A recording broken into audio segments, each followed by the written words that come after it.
Assalamualaikum warahmatullahi wabarakatuh. Selamat pagi semua. Semoga kalian sehat-sehat saja di tengah wabah corona ini.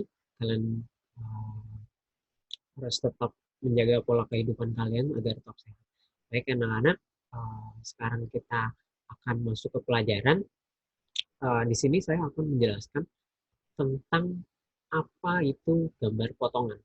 Kalian tentunya sudah tahu kan, gambar teknik itu untuk apa, kemudian peralatan alat gambar itu apa untuk gambar teknik sendiri. Nah, sekarang saya akan menjelaskan gambar potongan. Gambar potongan ini untuk apa sih? Dan dia itu untuk digunakan untuk apa? Jadi di sini saya akan jelaskan. Yang pertama, pengertian dan fungsi pada gambar teknik. Nah, di sini kalian lihat sendiri, potongan atau irisan pada gambar teknik adalah sebuah metode penyajian gambar dengan cara memotong sebuah objek bertujuan untuk melihat area atau benda atau bentuk benda yang terletak di bagian dalam atau tertutupi oleh bentuk kulit luar. Jadi ketika kalian punya benda, misalnya pipa, pipa itu karena kalian lihat dari luar itu terlihat dalamnya seperti apa, maka itu perlu adanya pemotongan. Dan itu penting. Kenapa? Karena kita harus bisa melihat bagian dalamnya seperti apa, bentuknya seperti apa, dan juga diameter seperti apa. Dan itu ada ukurannya. Kalian juga pasti perlu memahami. Yang kedua adalah fungsi utama dari potongan atau irisan ialah memperlihatkan bagian-bagian dalam gambar tersebut untuk ditampilkan dengan jelas. Nah, di sini saja sudah kalian sudah paham pasti. Untuk ditampilkan dengan jelas, buat siapa ditampilkan? Untuk orang yang mau membaca gambar kalian.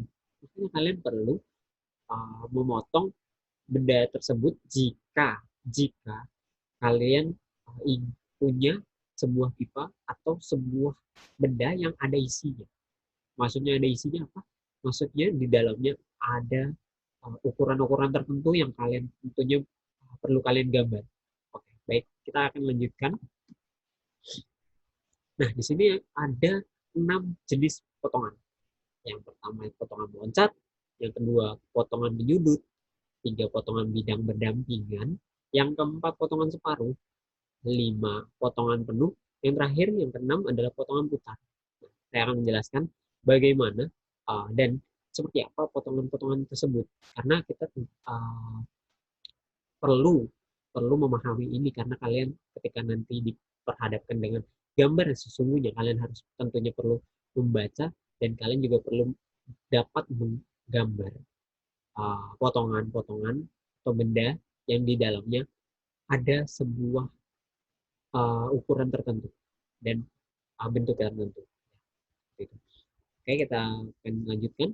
Yang pertama adalah satu potongan loncat. Nah, potongan loncat pada gambar teknik adalah sebuah metode pemotongan atau irisan yang bertujuan untuk menyatukan dua objek yang terpotong dan menampilkannya hanya satu potongan saja. Nah, seperti ini.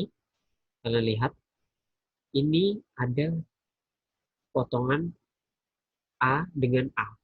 Nah, ujungnya awalnya ada di sini.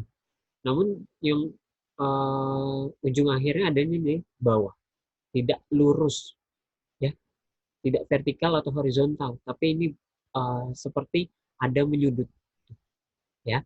Nah, ini juga dapat digunakan untuk potongan tersendiri. Jadi ketika kalian mau memotong, ini dapat dipotong karena di sini ada diameter. Ini adalah sebuah potongan. Ini kalian potong, kemudian di sini kalian juga potong. Apa fungsinya potongan meloncat ini? Potongan meloncat ini dia digunakan ketika benda tidak lurus secara horizontal atau vertikal. Jadi kalian juga perlu memotongnya dalam beberapa sudut. Nah, ini digunakan jika bendanya kurang lebih seperti ini. Kalau misalnya bentuknya yang ini potongan akhir A-nya ada di atas, tidak masalah. Itu juga dapat bisa dilakukan. Ya. Keadaan ini jika satu, kalau bendanya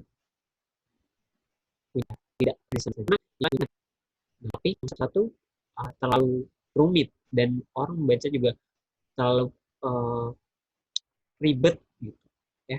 Jadi kalian harus potong seperti ini. Ini digunakan seperti ini ya.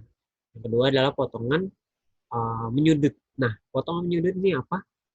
Dia punya sudut. Kita baca. Potongan menyudut adalah sebuah metode menampilkan potongan atau irisan pada sebuah objek yang memerlukan dua penjelasan sekaligus walaupun objek atau bagian tersebut berlawanan arah sumbu koordinat.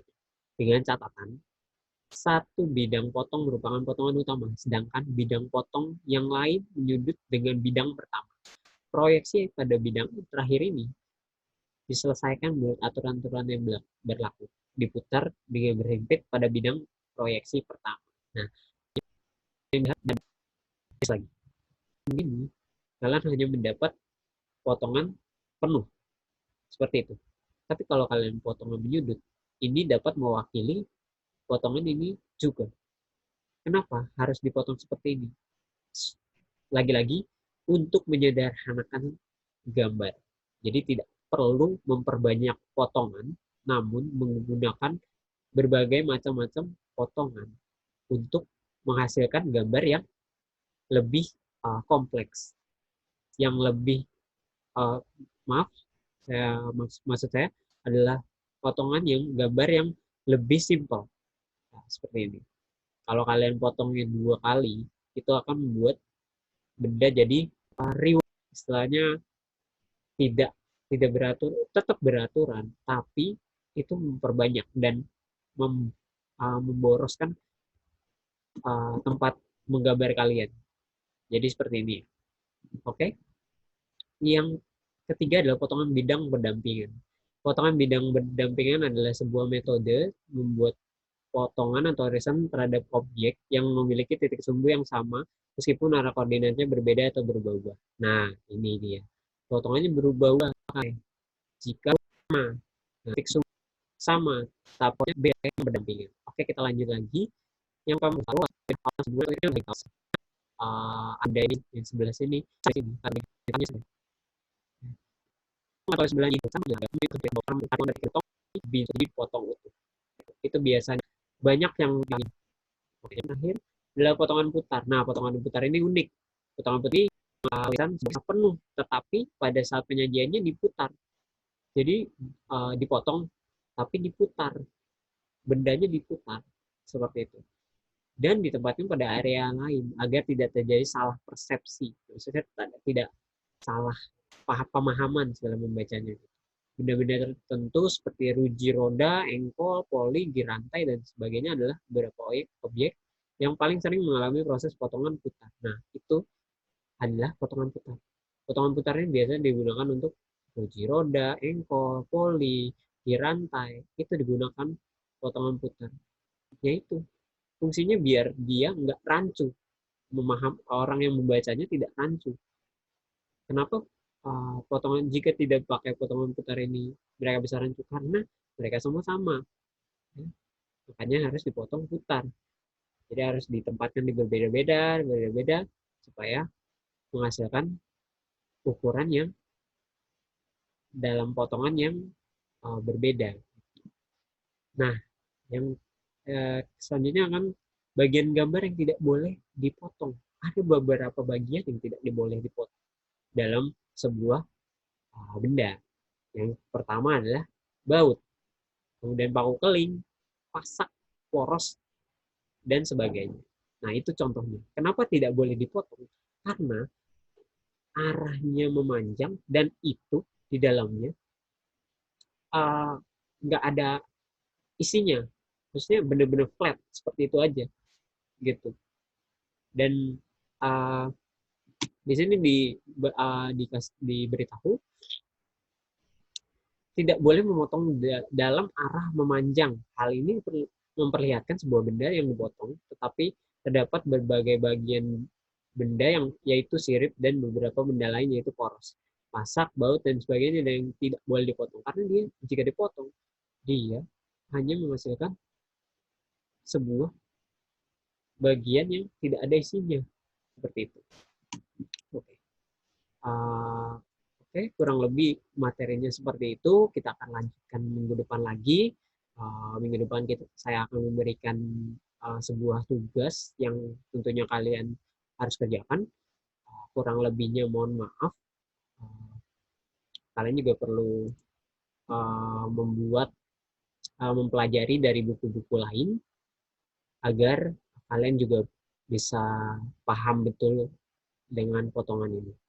Terima kasih segalanya. Biarlah uh, kalian tetap sehat, tetap bugar, dan jaga pola hidup kalian.